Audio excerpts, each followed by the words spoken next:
नमस्कार, स्वागत है आपका राज्यसभा टीवी में। मैं हूं आपके साथ अमृता चौरसिया। आइए शुरुआत करते हैं मुख्य समाचारों के साथ।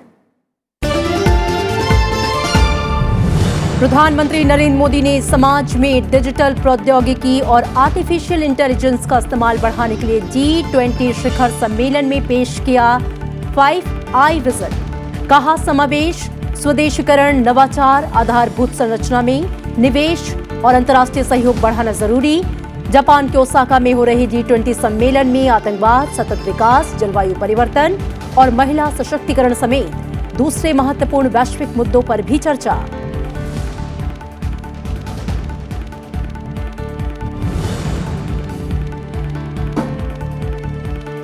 G20 शिखर सम्मेलन से इतर प्रधानमंत्री नरेंद्र मोदी की जर्मन चांसलर एंजेला मर्केल से बातचीत। आर्टिफिशियल इंटेलिजेंस, ई मोबिलिटी, साइबर सुरक्षा समेत कई क्षेत्रों में सहयोग बढ़ाने पर चर्चा। दक्षिण कोरिया के राष्ट्रपति मून जे-इन से मुलाकात में व्यापारिक संबंधों की मजबूती पर जोर। अमेरिकी राष्ट्रपति ट्रंप के साथ बातचीत के अलावा भारत, जापान, अमेरिका की त्रिपक्षीय वार्ता। RIC और ब्रिक्स नेताओं की बैठक में भी लिया हिस्सा।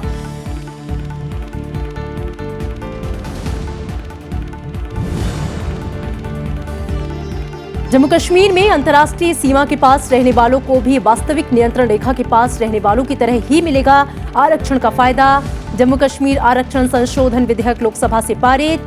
जम्मू कश्मीर में राष्ट्रपति शासन 6 महीने बढ़ाने को भी मंजूरी। केंद्रीय गृह मंत्री अमित शाह ने जम्मू कश्मीर की समस्या के लिए कांग्रेस को ठहराया जिम्मेदार।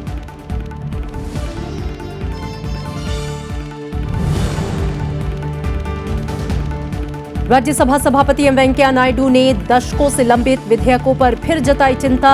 संसदीय कार्य मंत्री को सभी दलों से बातचीत कर आम सहमति बनाने का दिया सुझाव। शून्यकाल के दौरान सदस्यों ने उठाए जनहित से जुड़े कई अहम मुद्दे।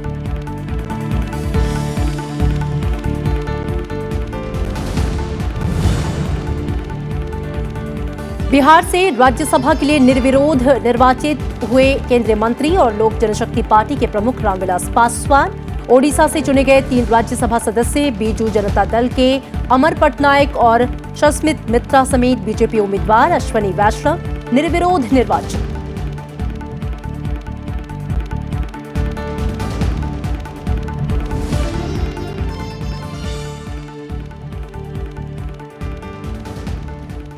और आइए बुलेटिन की शुरुआत करते हैं प्रधानमंत्री के जापान दौरे से जुड़ी खबरों की।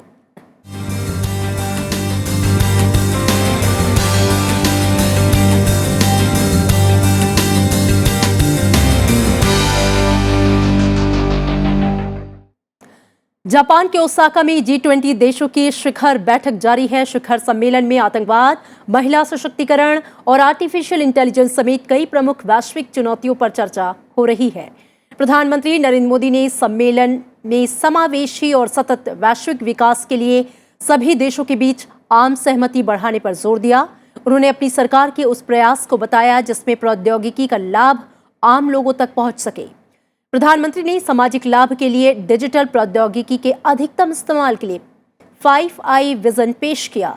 इसमें inclusiveness, innovation, investment, infrastructure, international cooperation शामिल है। प्रधानमंत्री ने समावेशी और सतत वैश्विक विकास के लिए हमें अपने देशों के बीच आम सहमति और समझ बढ़ानी होगी।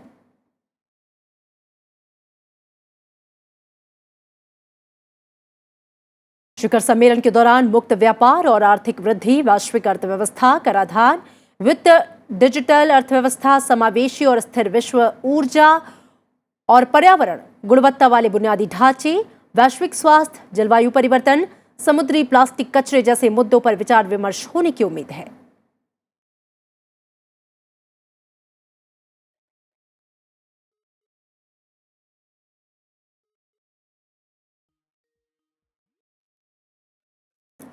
भारत और अमेरिका ने अपने व्यापार और टैरिफ मुद्दों पर मतभेदों को तय तरीके में सुलझाने पर सहमति जताई है। G20 शिखर सम्मेलन के तहत आज जापान के ओसाका में प्रधानमंत्री नरेंद्र मोदी और अमेरिकी राष्ट्रपति डोनाल्ड ट्रंप की मुलाकात में इस पर चर्चा हुई।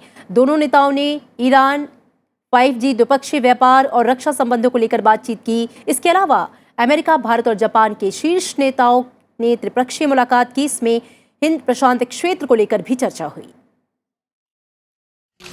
G20 शिखर सम्मेलन में शामिल होने ओसाका पहुंचे प्रधानमंत्री नरेंद्र मोदी ने अमेरिका के राष्ट्रपति डोनाल्ड ट्रंप और जापान के प्रधानमंत्री शिंजो आबे के साथ त्रिपक्षीय मुलाकात की। इस मौके पर प्रधानमंत्री नरेंद्र मोदी ने कहा कि तीनों देश लोकतंत्र को समर्पित और प्रतिबद्ध देश हैं। हम शांति और सुरक्षा के लिए समर्पित लोग हैं। बैठक में हिंद प्रशांत क्षेत्र में संपर्क, बुनियादी ढांचे, शांति और सुरक्षा पर विशेष रूप से चर्चा हुई। इंडो पैसिफिक के संबंध में हमारे कॉमन इंटरेस्ट हैं। हम इस क्षेत्र की शांति और सुरक्षा से समर्पित लोग हैं। हम लोकतंत्र के प्रति प्रतिबद्ध लोग हैं और इसलिए हम इस क्षेत्र के उज्जवल भविष्य के लिए, शांतिपूर्ण विकास के लिए पूरी तरह प्रतिबद्धता के साथ इस फोरम का भारी उपयोग कर पाएंगे और भारत भी सबका साथ, सबका विकास, सबका विश्वास इस मंत्र को लेकर के और मेक इन इंडिया के मंत्र को लेकर के आगे बढ़ रहा है। हम तीनों अपने अपने तरीके से विकास की यात्रा में दुनिया में कुछ न कुछ कंट्रीब्यूट कर रहे हैं। A very good meeting. It was a short but very productive meeting, and the main topic of discussion was the Indo-Pacific, about how the three countries can work together in terms of connectivity, in terms of infrastructure, in terms of ensuring that peace and security is maintained, and in terms of working together to build upon this new concept. Japan के Osaka में G20 शिखर सम्मेलन से इतर शुक्रवार को प्रधानमंत्री नरेंद्र मोदी और America के राष्ट्रपति डोनाल्ड ट्रंप के बीच मुलाकात हुई। इस मौके पर दोनों देशों के बीच द्विपक्षीय वार्ता में मुख्य चर्चा ईरान, 5G, द्विपक्षीय व्यापार और रक्षा संबंधों को लेकर हुई। 4 विषयों पर चर्चा करना चाहूँगा। ईरान, 5G, हमारे द्विपक्षीय संबंध और रक्षा संबंध, इन विषयों पर हम जरूर चर्चा करेंगे और भारत और अमेरिका के संबंध एक दूरगामी और सकारात्मक विजन के साथ आगे बढ़े, इसके लिए हम कमिटेड हैं और उसके लिए हम प्रयास करते रहेंगे। राष्ट्रपति ट्रंप ने कहा कि वो भारत के साथ अमेरिका की दोस्ती को एक नई ऊंचाई पर ले जाने के लिए प्रतिबद्ध है। Mr. Prime Minister, we've become great friends and our countries have never been closer. I can say that with surety, and we work together in many ways, including military, but we certainly work together on trade and we'll be discussing trade today. America के राष्ट्रपति ने उम्मीद जताई कि Iran पर प्रतिबंध के बावजूद दुनिया में तेल की कीमतें स्थिर बनी रहेंगी। दोनों नेताओं ने खाड़ी इलाके में शांति के लिए मिलकर काम करने पर जोर दिया। साथ ही प्रधानमंत्री नरेंद्र मोदी की हाल में हुए चुनाव में मिली जीत की बधाई भी दी। Both sides agreed that we would remain in touch on the issue of Iran and that we would continue to have mutual discussions on how we ensure regional peace and stability. On 5G, there was a brief discussion essentially on the technical and business opportunities that this new area provides for cooperation between India and the United States. रक्षा सहयोग पर दोनों नेताओं के बीच बातचीत हुई, लेकिन भारत के रूस से S-400 मिसाइल प्रणाली को खरीद को लेकर कोई बातचीत नहीं हुई है। जापान, अमेरिका और इंडिया हिंद प्रशांत महासागर में शक्ति संतुलन को स्थापित करने के लिए एक नया प्रयोग है और देखना यह है कि इसे कोई औपचारिक संरचना, औपचारिक प्रकार दिया जाता है या नहीं दिया जाता।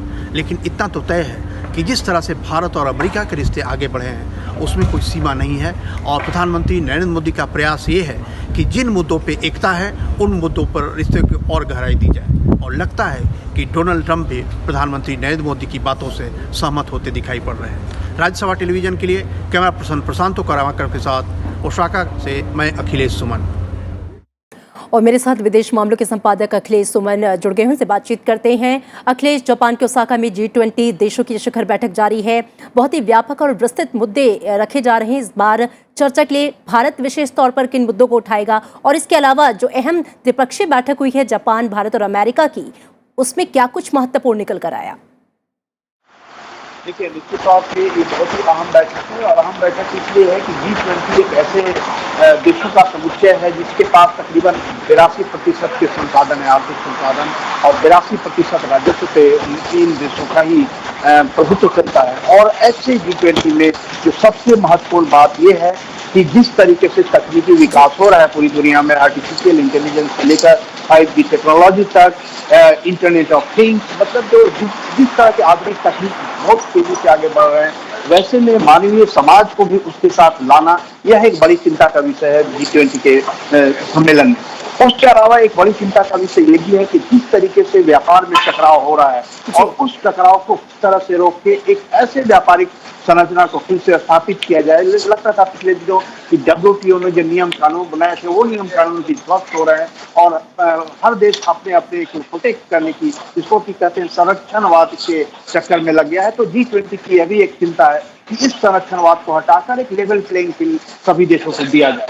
और आज जिस तरीके से बातचीत हुई प्रधानमंत्री नरेंद्र मोदी और डोनाल्ड ट्रंप के बीच में, जो मुझे सूचनाएं मिली है वो काफी सकारात्मक बातचीत रही है। और जो टैरिफ के मामले पे जो विभिन्नता थी, मतभेद था भारत और अमेरिका के बीच में, खास करके डोनाल्ड ट्रंप जिस तरीके से जोर दे रहे थे, उस बात पे एक तरीके से सहमति बन गई कि दोनों देशों के जो कॉमर्स और इंडस्ट्री मिनिस्टर है या ट्रेड मिनिस्टर है, वो लोग बैठ के इस बात को तय करेंगे कि किस बात पे टैरिफ बढ़ाया जा सकता है, किस बात पे टैरिफ कम किया जा सकता है। मैं मतलब कि करों में मामले में जो विभिन्नता है उसे किस तरीके से दूर किया जा सकता है। जी, बहुत शुक्रिया अखिलेश जी इस पूरी बातचीत के लिए आपका। और G20 शिखर सम्मेलन से इतर प्रधानमंत्री नरेंद्र मोदी ने ब्रिक्स देशों के नेताओं के साथ बैठक की। प्रधानमंत्री मोदी ने रूस, चीन, ब्राजील और दक्षिण अफ्रीका के नेताओं के साथ कई अहम मुद्दों पर विचार विमर्श किया। बैठक में प्रधानमंत्री मोदी ने 3 प्रमुख चुनौतियों का जिक्र किया। उनमें अर्थव्यवस्था में मंदी और अनिश्चितता, विकास और प्रगति को सस्टेनेबल बनाना और आतंकवाद का मुद्दा शामिल है। प्रधानमंत्री मोदी ने जलवायु परिवर्तन की चुनौतियों से निपटने की जरूरत बताई। प्रधानमंत्री मोदी ने आतंकवाद को वैश्विक शांति के लिए बड़ा खतरा बताया। प्रधानमंत्री ने आतंकवाद पर ग्लोबल कॉन्फ्रेंस की अपील की। उन्होंने कहा कि आतंकवाद के खिलाफ लड़ाई में एकजुटता जरूरी है।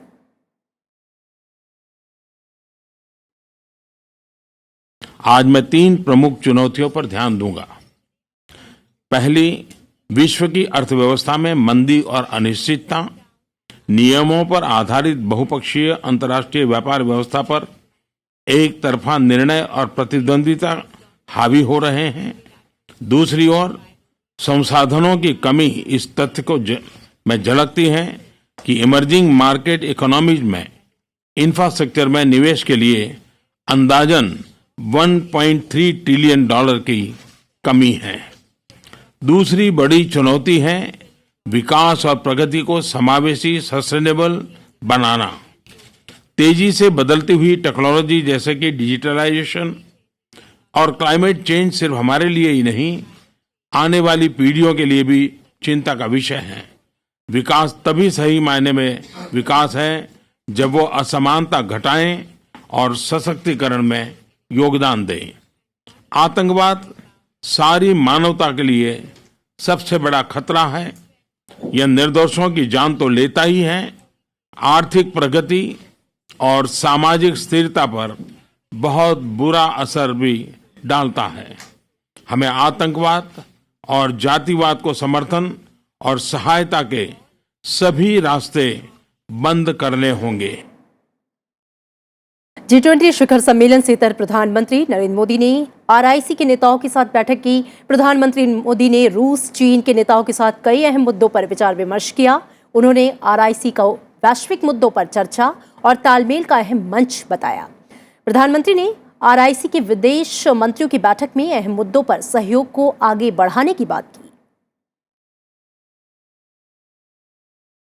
हमारी आज की यह त्रिपक्षीय मुलाकात प्रमुख वैश्विक मुद्दों पर चर्चा और समन्वय का एक उपयोगी माध्यम है। हमारे विदेश मंत्रियों की इस साल फरवरी में चीन में हुई बैठक में कई मुद्दों पर विचारों का आदान प्रदान किया गया था। इनमें counter terrorism, international hotspot issues, reform, multilateralism, climate change तथा RIC के तहत सहयोग को आगे बढ़ाना शामिल है। जापान के ओसाका में G20 शिखर सम्मेलन से इतर प्रधानमंत्री नरेंद्र मोदी ने कई द्विपक्षीय मुलाकातें भी की।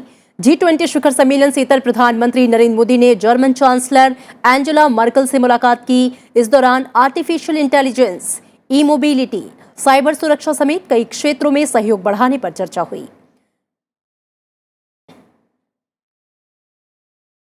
प्रधानमंत्री मोदी ने दक्षिण कोरिया के राष्ट्रपति मून जे इन से भी मुलाकात की। इस दौरान दोनों नेताओं के बीच द्विपक्षीय व्यापारिक संबंधों को विस्तार देने के उपायों पर चर्चा हुई।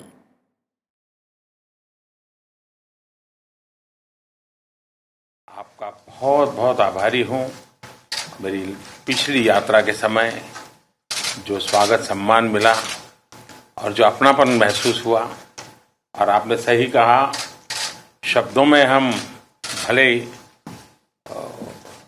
प्रोटोकॉल के शब्दों का उपयोग करते हो, लेकिन ब्रदर के रूप में जो निकटता होती है, जो अपनापन होता है, और हम दोनों एक दूसरे के लिए अनुभव कर रहे हैं, ये लिए मेरे लिए खुशी की बात है। एक्सेलेंसी, चुनाव के बाद आपने मुझे बधाई दी और एक ब्रदर की तरह आपके शब्दों में भी वो उमंग मुझे महसूस हो रहा था, और आप ऐसे एक मित्र देश के ब्रदर के रूप में मुझे तुरंत बातचीत करने वाले, बधाई देने वालों में पहले थे, और इसके लिए भी मैं आपका बहुत आभारी हूँ।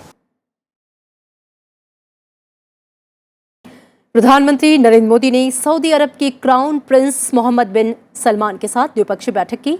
इस दौरान दोनों नेताओं के बीच कई अहम मुद्दों पर चर्चा हुई।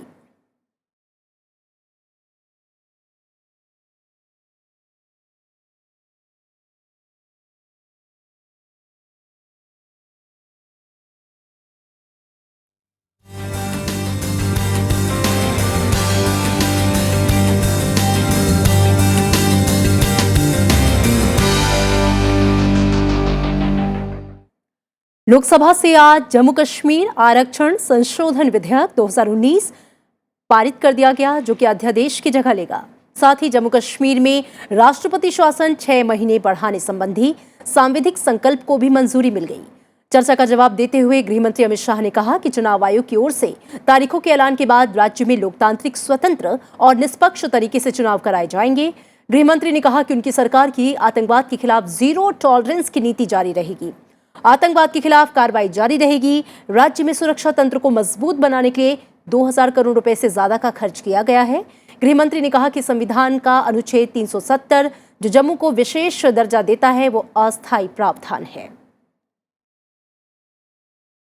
इसको देश पर मानने वालों को पक्का नहीं। जेकेएलएफ पर प्रतिबंध किसने लगाया? भारतीय जनता पार्टी ने लगाया। माननीय अध्यक्ष जी, आतंकवादियों को समर्थन देने वाले सभी लोगों को प्रिवेंटिव अरेस्ट के तहत जितना गत सरकार के समय में डाला गया है, इतना आजादी के बाद कभी नहीं डाला गया। प्रिवेंटिव अरेस्ट को बढ़ाई। जो जम्मू कश्मीर के अमन पसंद आवाम है, उनके मन में कोई भय नहीं है, उत्साह है। उनको नए मौके दिखाई पड़ते हैं। उनको लगता है 70 साल के बाद ये 3 परिवारों की चुंगाल से हम अच्छा। मगर जिनके मन में जम्मू कश्मीर के अंदर आग लगाने की मंशा है, जिनके मन में जम्मू कश्मीर को भारत से अलग करने की मंशा है, जिनके मन में अलगाववाद खड़ा करने की मंशा है, तो मैं कहना चाहता हूं, हाँ, उनके मन में भय है, होना चाहिए, और बढ़ेगा, और बढ़ेगा। जो देश के साथ जम्मू कश्मीर को जोड़ना नहीं चाहते हैं, उनको जरूर भयभीत होना चाहिए माननीय अध्यक्ष जी, और वो शासन का, अच्छे शासन का गुण देंगे। सरकार या मेरे अप्रोच के अंदर कोई परिवर्तन नहीं है। हमारा अप्रोच पहले भी वो था, आज भी वो है, आगे भी ये रहेगा। भारत को सुरक्षित, समृद्ध, संस्कृत और शिक्षित बनाने का अप्रोच जस का तस हमारा पड़ा है, कोई परिवर्तन नहीं।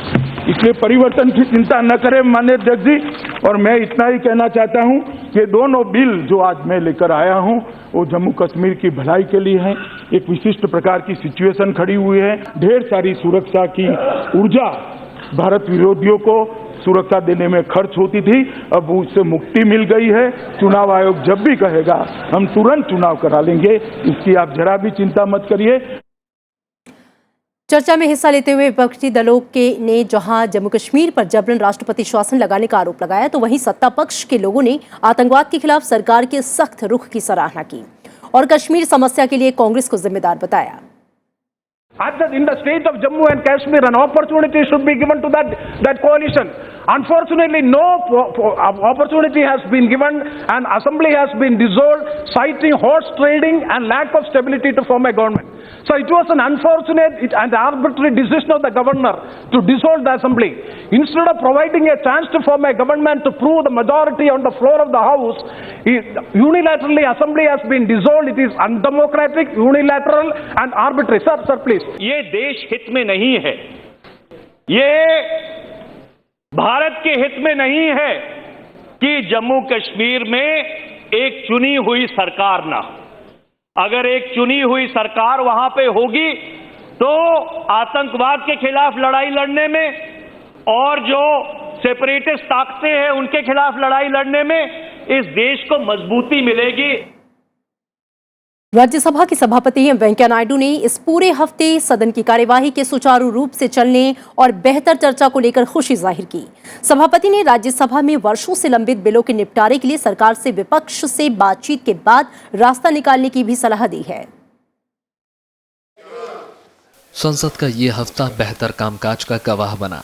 राज्यसभा में भी इस दौरान जल संकट और जलवायु परिवर्तन जैसे महत्वपूर्ण मुद्दों पर चर्चा हुई और बिलों को मंजूरी के साथ प्रश्नकाल और शून्यकाल भी सुचारू रूप से चला।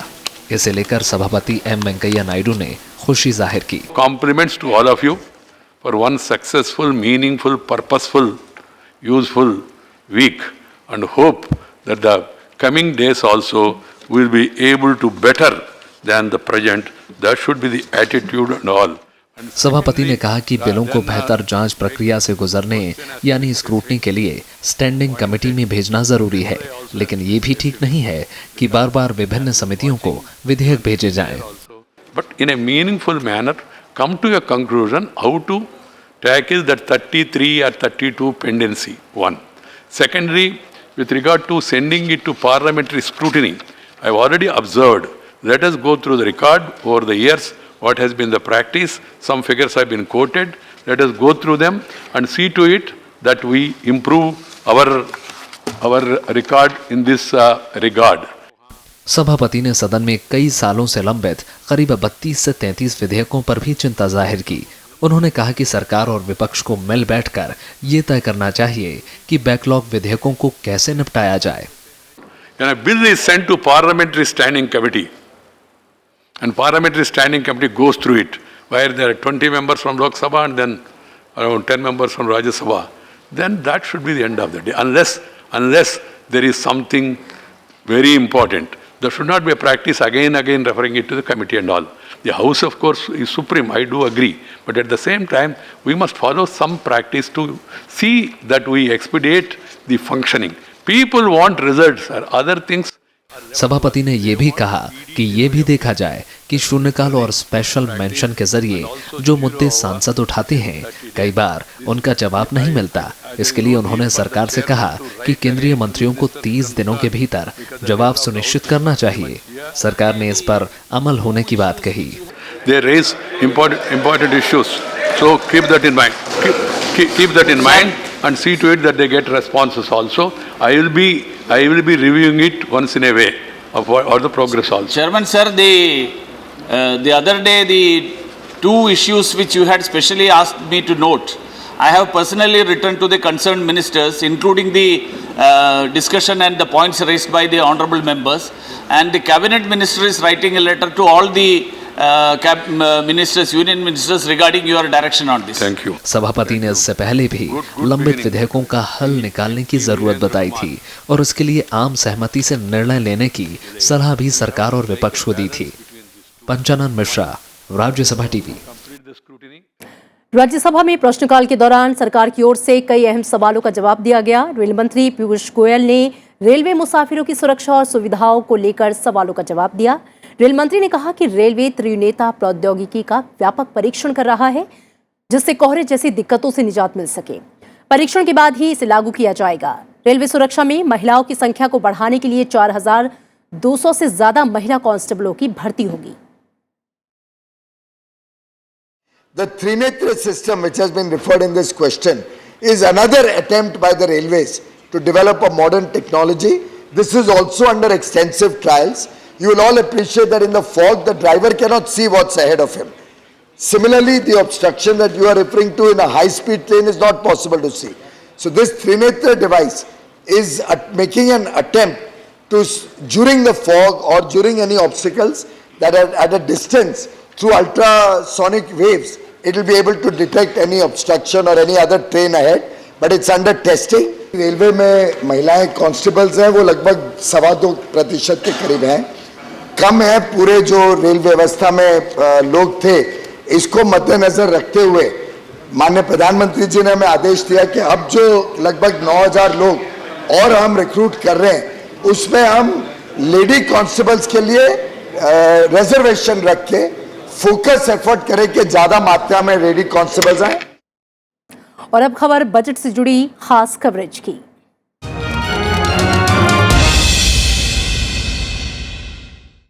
टिकाऊ उपभोक्ता वस्तुओं और घरेलू उपकरण उद्योग को सरकार से टैक्स दरों में कटौती के अलावा स्थानीय निर्माताओं को रियायतों और आयात पर सीमा शुल्क बढ़ाने की दरकार है। टिकाऊ उपभोक्ता वस्तु उद्योग की ऐसी कई और मांगे हैं जिन्हें वो इस बार के आम बजट में पूरा होने की उम्मीद कर रहा है।